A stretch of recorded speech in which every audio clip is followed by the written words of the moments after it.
তো সকাল সকাল ঘুম থেকে উঠে ব্রাশটা করে এলি, যাই বলতে মা বলছে যা দোকান থেকে কি আনতে হবে কানে দেখে আমিও তাড়াতাড়ি ফাটাক করে পয়সাটা নিয়ে আমি চাল দিয়ে দিলাম এবার দোকান থেকে।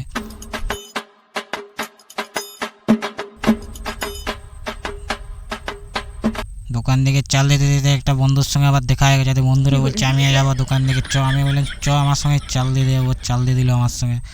এই যে আমি আবার দোকানে পৌঁছে যাবো তো বলে দিলাম যে আমার কী কী লাগবে ফাটাক সে আমাকে দিয়ে দাও। আর এই দোকানদারটা গাইস এত গল্প করে না, কিছু বলার নাই গাইস, এত গল্প করছে না, 1 ঘন্টা আমাকে দাঁড়ায় করেই রাখ। তারপরে গাইস আমাকে দিল গাইস জিনিসগুলো। আমি আর কি বলবো গাইস, কিছু বলার নাই, ফাটাক করে বেরিয়ে নিয়ে আমি চলে গেলাম ঘর দিকে, চাল দিয়ে দিলাম আমিও। এই যে লিলি যে যাই বোধহয় দেখছি বন্ধুরা পেছনে আসছে, আর সামনে দেখছি একটা বন্ধুর সঙ্গে দেখা দিয়ে বলছে কোথায় যাচ্ছে রে, আমি এইদিকে যাবো। আমি চাল মারে ঘর থেকে আবার চাল দিয়ে দিলাম একবারে, জিনিসপত্র নিয়ে আর যাই বোধহয় দিয়ে দিলাম। এখানে রান্না হচ্ছে, দিয়ে দিলাম যাই ঝুড়িটার উপরে রাখি আর ফাটাক করে চেয়ারটায় ভাবে বসিয়ে দিলাম গাইস।